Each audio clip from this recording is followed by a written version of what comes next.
सरस्वती माता नमः।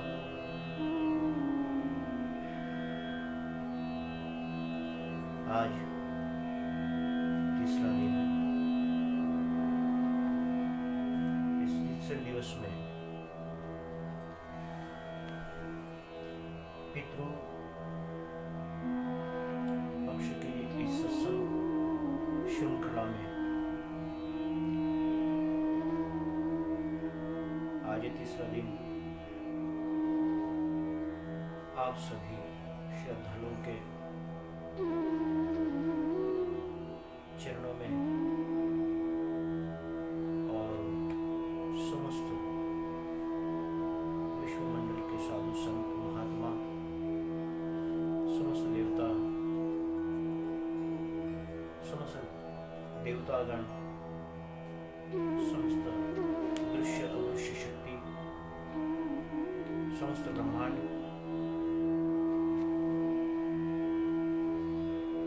इनके चरणों में इस व्यासपीठ से मेरा सबको प्रणाम। कल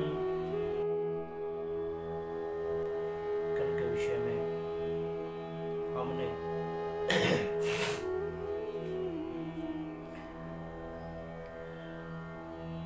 जो पितृ दोष किस कारण से लगते हैं, इस विषय में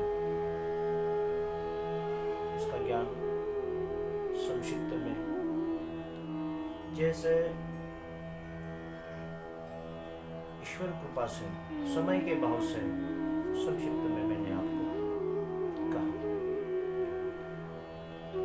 कल ये भी कहा था कि जिनको कोई को मैसेज देना हो, फोन करना हो, पत्र करना हो तो उनके भी कुछ आए हैं प्रश्न। और प्रश्न पूछे कि महाराज जी, आपने पितृदोष के कारण तो कहे, लेकिन इसकी हमें विस्तृत तरह से समझाकर बताए। ऐसे भी किस लोगों का प्रश्न आए, अब अलग प्रश्न है सभी के समय के अभाव से तो बाँच कर दिखा नहीं सकते, परंतु इतना जरूर कहता हूं कि कथा के इस सत्संग मंडल के प्रवाह में आपके प्रश्न का उत्तर कहीं न कहीं से मिल जाएगा। कल मैंने आपको यह भी कहा था कि गुरु एक महान दृष्टांत में आपको आज एक मैसेज आया, उसी में इस गुरु के प्रति ईर्ष्या और द्वेष, इसका अर्थ क्या है, इस दृष्टांत के माध्यम से। ईर्ष्या द्वेष ये भी दुर्गुण हमारे पितरों के कार्य के लिए बाधक होते हैं। ईर्ष्या वाला व्यक्ति कभी कोई भी बात अपने पर आने के पहले दूसरों पर ही थोप देता है। ईर्ष्या वालों का सबसे पहला कारण यह है, जो भी कोई ईर्ष्या करता है। ईर्ष्या का दृष्टांत मैं आपको बताऊं कि एक गुरु थे, उनके दो शिष्य थे। एक का नाम राम था, एक का नाम कृष्ण था। दोनों गुरु की सेवा करते थे और गुरु की सेवा करने के बाद कृष्णा वाला राम की बहुत ईर्ष्या करता था। हालांकि राम पढ़ा लिखा नहीं, साधा सहज सरल स्वभाव का था। इतना छल कपट ये सब कुछ ज्ञान उसको संस्कृत की वेद की भाषा का कोई ज्ञान नहीं था, लेकिन कृष्णा के पास में ये था। अब तुम कहोगे कि कृष्णा के पास में ऐसा ज्ञान, वो कृष्ण नहीं जो कृष्ण मंदे जगत गुरु। नाम के हिसाब से मनुष्य के गुण भी होना चाहिए। आज नाम हम कृष्ण का रख देते हैं, लेकिन काम अगर दुर्योधन का करते हैं तो हम कृष्ण को बदनाम करते हैं। इसीलिए कहता हूं कि ये दो मित्र, दो शिष्य, राम और कृष्णा, सदगुरु की सेवा करते थे। दोनों शाम को जब गुरु विश्राम करते उस समय दोनों के चरण की सेवा, पैर दबाते थे। उस समय हमेशा गुरुदेव ये जाना करते थे, गुरुदेव क्या नहीं जानते, वो अंतर्यामी, लेकिन किसी को बुरा भला कहने का उन्हें संतों को और सदगुरु तो कहते नहीं किसी को। ऐसे ही संत, ऐसे ही सदगुरु, उनके शिष्य ये कि राम सहज है, सरल है, मन में विचार करते करते राम को कहने लगे कि राम, आज मेरा सीधा पैर जो है ये बहुत दर्द कर रहा है, तुम इस पैर को दबाओ। फिर उस पैर को राम दबाने लगे तो कृष्णा को ईर्ष्या हो गई कि राम को कहा, मुझे क्यों नहीं कहा। गुरुदेव जान गए कि कृष्णा को ईर्ष्या हो चुकी है, और ईर्ष्या मनुष्य के दिल में क्यों होती है कि किसी के प्रति अगर द्वेष निर्माण हो, ईर्ष्या उसकी बहन है, वो प्राप्त होती ही है। तो इस कृष्णा को लगा कि राम जी को पैर छूने के लिए कह रहे हैं, पैर दबाने के लिए कह रहे हैं, मुझे नहीं कहते। इसलिए गुरुदेव जी का ख्याल ज्यादातर मुझ पर न रहते हुए ज्यादा राम पर है। गुरुदेव जान गए तो गुरुदेव कहने लगे कि सीधा पैर तो दुखने में दर्द कम हो गया, लेकिन दूसरा पैर है उसमें दर्द उठने लगा। इसलिए कृष्णा को कहा, बोले कृष्णा तुम एक काम करो, मेरा दायां पैर जो है, बायां पैर जो है वो बहुत दर्द दे रहा है, तो तुम उसको दबा दो, और आज से तुम दोनों की सेवा, सीधा पैर राम का और बायां पैर तेरा, दोनों इस चरणों की अपनी अपनी सेवा हर रोज करना, ताकि तब कल चल के तुम्हारे अंदर कोई तकरार ना हो।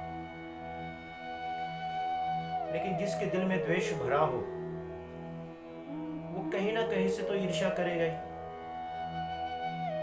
और ईर्ष्या वाला कभी भी, ईर्ष्या वाले व्यक्ति का कभी भी ख्याल में रखना, ईर्ष्या वाला व्यक्ति अगर किसी के साथ में कोई बात करता है, कुछ करता है, तो उसके समय पहले से ही वो दोहरा देता है कि मैं कभी भी झूठ बोलता नहीं, सच बोलने का ही अधिकार है। अभी कोई प्रमाण है ये सच बोल रहा है, झूठ बोल रहा है। ईर्ष्या वाले व्यक्ति ऐसे ही होते हैं। कभी भी सबसे पहले कोई कार्य अगर बनना हो और वो गलत होगा तो वो दूसरों पर थोप देते हैं। ये ईर्ष्या वालों का काम है। अब पैर दुखने लगा तो गुरुदेव के पास में जाकर कृष्णा कहने लगा कि मैं आपके पैर को दर्द दूर कर दूंगा एकदम से। मालिश कर दिया, मालिश का तेल आया। राम के पास में मालिश का तेल भी नहीं था, लेकिन फिर भी सीधा पैर, दाहिना पैर का दर्द कम हो गया, लेकिन बाएं पैर का दर्द कम होने के लिए मालिश का तेल से मालिश वगैरह करने लगा। धीरे धीरे एक दिन दोनों शिष्यों की आपस में तकरार होने लगी कि तुझे तो हमेशा सीधा पैर, दाहिना पैर ही सेवा करने के लिए मिलता है, मुझे तो कभी भी वो पैर नहीं मिलता। जिस पैर को पहला नंबर तेरा है तो दूसरा नंबर मेरा है, मैं पहले नंबर पर आना चाहता हूँ। ईर्ष्या वाला व्यक्ति यही होता है कि किसी के साथ में फिर छल करे। छल करने के लिए गुरुदेव जान गए, लेकिन आप किसी के साथ में छल करते हो, कपट करते हो, तो सबसे बड़ा छलिया वो परमपिता परमात्मा सदगुरु है। सदगुरु कितने बड़े छली है, वो भी पहचान जाते हैं कि शिष्यों के दिल में कैसी भावना है। वैसे ही पितृ भी हमारी ईर्ष्या, द्वेष, छल, कपट, ये ये सब जानते हैं, पितृ देवता भी जानते हैं। कल के दृष्टांत में मैंने आपको बता दिया कि विष्णु पद के चरण कमल तक हमारे पिंड पहुंचे, सीधे सीधे थे, सादे सादे थे, वहां तक पहुंच गए। और इतना जिन्होंने पैसा खर्चा किया उनके उन चरण तक के नहीं पहुंचे। कभी कभी किसी के पहुंचे भी होंगे, लेकिन कुछ ना कुछ उस पंडा को इनाम के तौर पे या इसके तौर पे वहां तक हमें पहुंचा दे। ये तो भगवान के साथ में चीटिंग, और भगवान के साथ में चीटिंग पना नहीं चलता।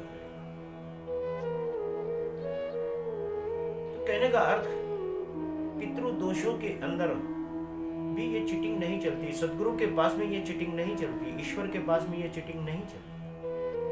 आप छल कपट करोगे तो वो पहचान जाएंगे, गुरुदेव तो पहचान, पितृ भी पहचानते।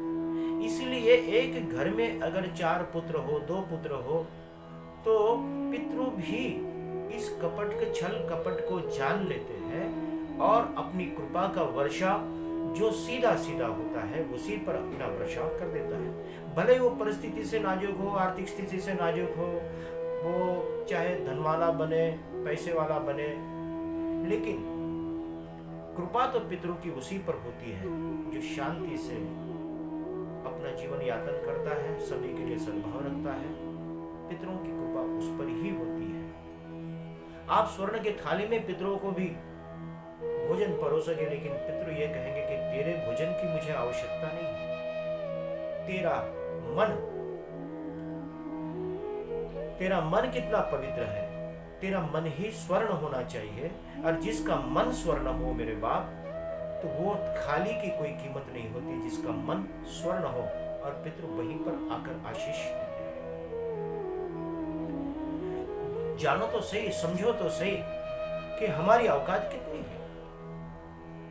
आज जब हम पैदा होते हैं, आज लल्ला हो गया, लल्ला होने के बाद में दादी माँ क्या करती है, मिठाई बांटती है, पेड़े बांटती है। लेकिन लल्ला मिठाई खा सकता है? खा सकता है क्या? नहीं ना। वैसे ही जब हमारी मृत्यु होती है, मृत्यु होने के बाद में हमारा श्राद्ध पक्ष होता है, उसमें खीर का प्रसाद बनाया जाता है। जिस आत्मा को यह शरीर छोड़कर जो चले गया, उसके प्रति श्राद्ध हम जब करते हैं, तो वो खीर पैदा होता समय उसी समय मिठाई ना खा सका, और जिस समय अपना शरीर छोड़ दिया और अपने पितृ पक्ष के अंदर उसका श्राद्ध जब करने में आ गया, तो वो खीर भी वो नहीं खा सका। ये हमारी जीवन है, ये जीवन शैली है मेरे बाप। इसलिए बेफजूल की ईर्ष्या और द्वेष, छल कपट, ये सब ईश्वर के आगे नगण्य है। वो सब जानते हैं, और सब जानने के बाद में ईश्वर क्या नहीं जान सकते। ईश्वर को जानने के लिए ईश्वर की दृष्टि का बनना चाहिए। पितरों को जानने के लिए पितरों का दृष्टि का होना चाहिए। जिसका विशाल दृष्टिकोण होता है, उस सहजता जिससे जो प्राप्त करता है, उसका ब्रह्मज्ञानी बनना कठिन नहीं है मेरे बाप, लेकिन सहज दृष्टि प्राप्त करना बहुत कठिन है, बहुत कठिन है। आज शिष्य जब ये ऐसी पूजा करने लगे, ऐसी सेवा करने लगे, तो कृष्णा ने कह दिया कि सीधा दाहिना पैर जो तुझे सेवा के लिए मिला, वो बहुत ही अच्छा। गुरुदेव की एक लीला थी, और लीला ऐसी थी कि जो दाहिना पैर था वो और गौर वर्ण का लगता था, और बायां पैर था वो श्याम वर्ण का लगता था। तो कृष्णा कहने लगा कि उजला पैर मुझे मिलना चाहिए और ये काला कलूटा पैर मुझे मिलना नहीं चाहिए। बस ईर्ष्या तैयार, द्वेष तैयार। पितरों की इस अंदर भी ऐसी होती है, द्वेष पैदा होता है। तब पितृ जान जाते हैं कि ऐसा द्वेष, सदगुरु ने जान लिया कि इसके दिल में द्वेष है, ईर्ष्या है। तो गुरुदेव कहने लगे,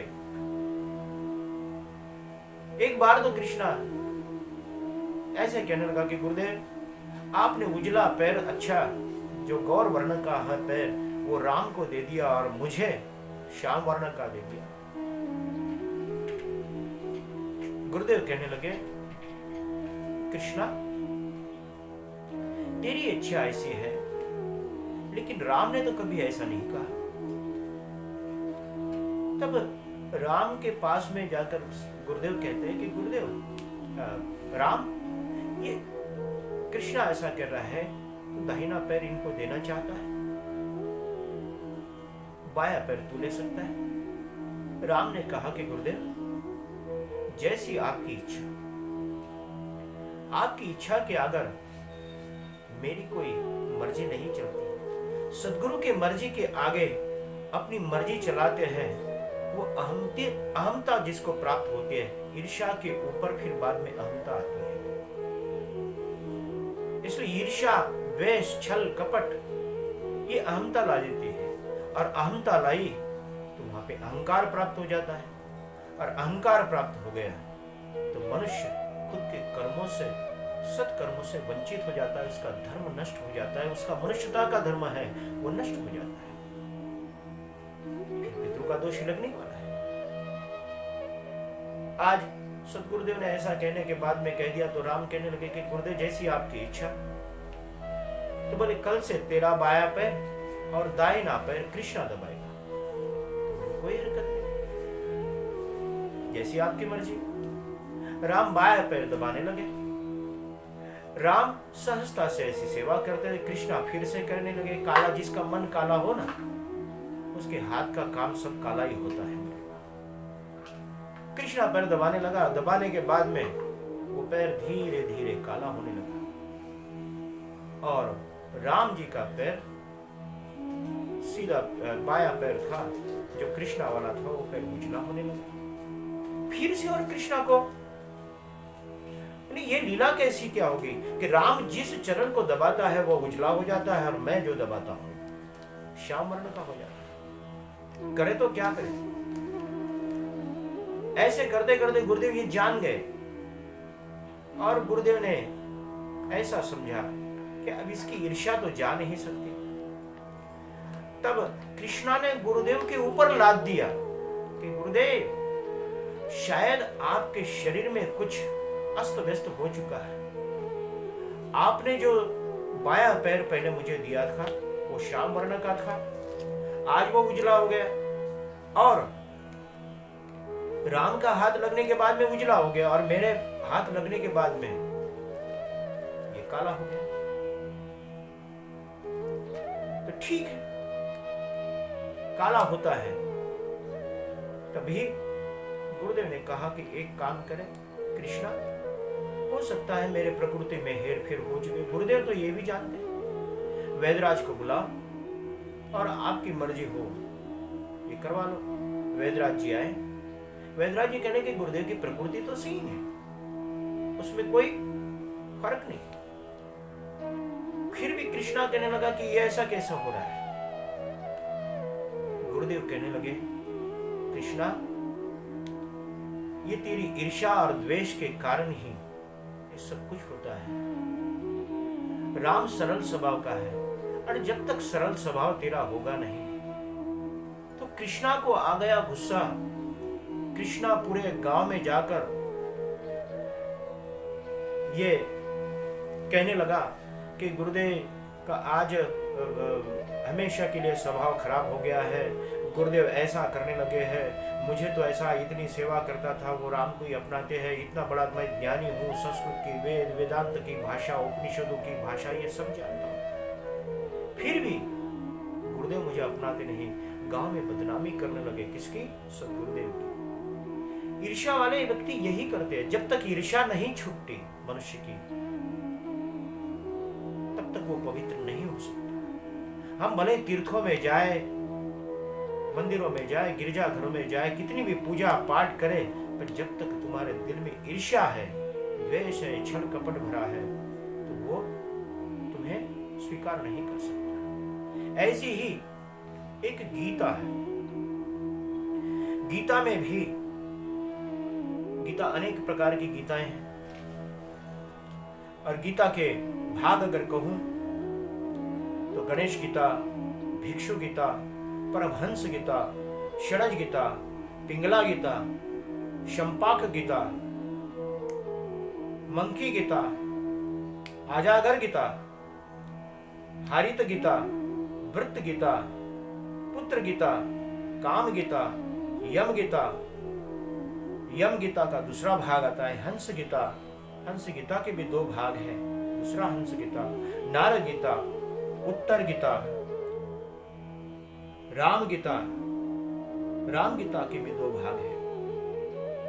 भगवती गीता, पार्वती गीता, अष्टावक्र गीता, अवधूत गीता। अवधूत गीता के भी दो भाग हैं। जीवन मुक्त गीता, उसमें से यम गीता के अंदर यम महाराज भी कहते हैं कि एक बार नकुल और भीष्म पिता पराशर ऋषि जी से प्रश्न करते हैं। उस प्रश्न का उत्तर देने के समय नकुल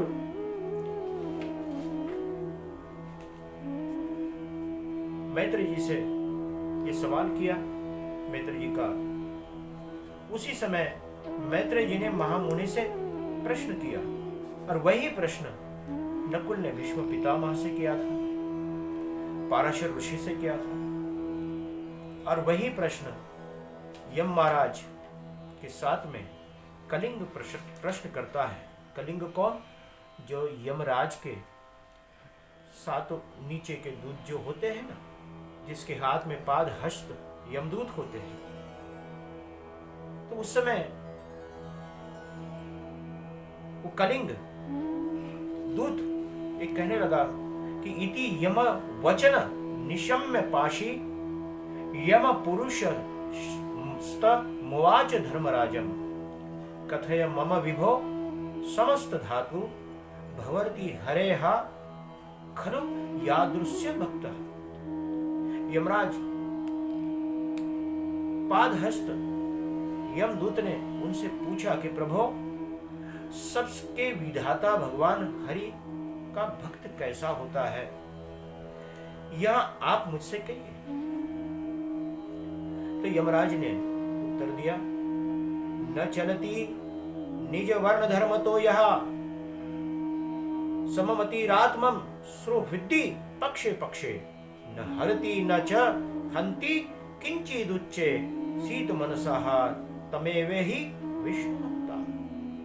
जो पुरुष अपने वर्ण धर्म से विचलित नहीं होता, मैंने कल ही कहा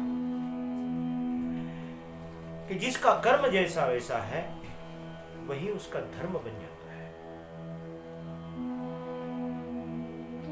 तो मनुष्य का धर्म क्या है, गुरु का धर्म क्या है, भगवान का धर्म क्या है, पत्नी का धर्म क्या है, बेटों का धर्म क्या है, पिता का धर्म क्या है, सास का धर्म क्या है, ससुर का धर्म क्या है, कुटुंब के परिवार के अड़ोसी पड़ोसी का धर्म क्या है, गांव के राजा का धर्म क्या है। सभी को अपने अपने धर्म का प्रमाण यमराज जी कहते हैं कि जो पुरुष जो सद्भक्त है, फिर वो जाति से नहीं, कर्म से, वर्ण से, धर्म से महान होता है। जो पुरुष अपने वर्ण धर्म से विचलित नहीं होता, अपने सुहृद और विपक्षियों के प्रति समान भाव रखता है, बलपूर्वक किसी का द्रव्य हरण नहीं करता और न किसी जीव को हिंसा करता है, उस निर्मल चित्त व्यक्ति का भगवान विष्णु, उस निर्मल व्यक्ति को ही भगवान विष्णु का भक्त जानो।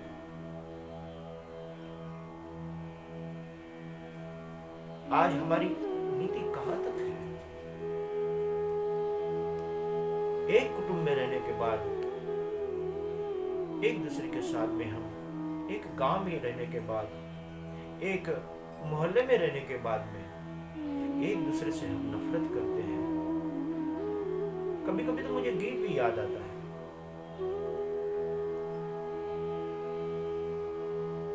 एक जो मैंने फिल्म देखी थी, उसमें का गीत है, कोई बाहर वाला आकर हमें घर से अपने निकाले, मेरे देश प्रेमियों आपस में प्रेम करो, ऐसा गीत। हम आपस में सभी के साथ में प्रेम करें। नहीं तो कोई बाहर वाला आता है, और बाहर वाला कौन? जिसकी ईर्ष्या होती है। गुरुदेव ने ईर्ष्या नहीं की, राम ने ईर्ष्या नहीं की। ईर्ष्या किसने की थी? कृष्णा ने पूरे गांव में डंडोरा पीटा, लेकिन गुरुदेव कैसे है पूरा गांव जानता था। आखिर कृष्णा की ही ईर्ष्या वाले का विजय कभी नहीं होता। कृपा राम पर ही होने लगी, और फिर बाद में गदगद होकर कृष्णा गुरुदेव के पास में गया कि गुरुदेव, मैं तो आपका नाम बदनाम करने के लिए निकला था, लेकिन मेरा गांव में कभी भी धिक्कार होता है, दुत्कार होता है, मुझे कोई अच्छा नहीं कहता। पीठ पीछे सब गालियां देते हैं, मुंह पर तो सब वाह वाह कहते हैं, लेकिन पीठ पीछे गालियां देते हैं। ये मुझे जब सुनने में आए तो गुरुदेव ये कैसी लीला है, मुझे क्षमा करें। तो गुरुदेव ने कहा कि तू निष्काम भाव से अगर किसी की भी सेवा करेगा तो मेरी कृपा तुझ पर हमेशा बरसती रहेगी। और आजकल तो किसी का अपमान करने के बाद में कोई कहते हैं कि गजानन महाराज का अपमान करते हैं, अपमान करने के बाद में साईं बाबा को क्षमा मांगने जाते हैं। तो ख्याल में रखना, साईं बाबा कहते हैं कि जब तक कि तू गजानन बाबा का अपराध करता है और गजानन महाराज की तुझे क्षमा नहीं मिलती, तब तक मैं भी तुझे क्षमा नहीं करता। आज हम हमारे माता पिताओं को दिखाकर दूसरे माता पिताओं की सेवा करने के लिए जाते हैं, दूसरे की बहू की वाहवाह करने के लिए जाते हैं, दूसरों के भाइयों की वाहवाह करने के लिए जाते हैं, दूसरे के बच्चों की वाहवाह करने के लिए जाते हैं। लेकिन ख्याल में रखना, जब तक ये अपना स्वधर्म निज धर्म क्या है ये तुम समझते नहीं, तो तुम्हारी वाहवाही बेकार है। तुम्हारे दिल से छल नहीं गया, तुम्हारे दिल से ईर्ष्या नहीं, तुम्हारे दिल से कपट नहीं गया, तुम द्वेष रहित नहीं हुए, इसलिए तुम्हारे पितृ तुम्हें दोषों से मुक्त नहीं कर सकते।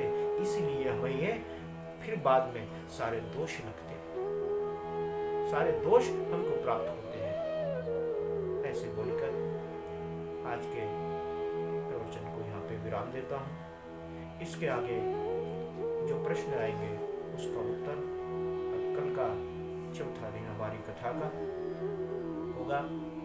देखो, नेट के माध्यम से संक्षिप्त में मैं आपको ये कर रहा हूँ, लेकिन विस्तृत में अगर करना है तो समक्ष होना जरूरी है। कोई भी बात अगर समक्ष अगर करना हो तो मनुष्य को विस्तृत रूप से अगर समझना हो तो आमने सामने बैठकर जितना समझ जाता है उतना फोन से बात नहीं होती। इसलिए कभी कभी कहते हैं फोन पर इतना ही बोले जाता है। क्यों? कि फोन का रिंग आता है और सामने बैठने के बाद में रीडिंग जाता है और सब इस 1.5 रूपी मीटर में वो सब बैठ जाता है। इसलिए इतने ही प्रवचन को यहाँ पर विराम देता हूँ। इसके आगे का प्रवचन कल, और कल फिर से मुलाकात होगी। ओम पितृभ्यो नमः। जय सिया राम, जय श्री कृष्ण, राधे राधे। ओम नमः पार्वते पते हर हर।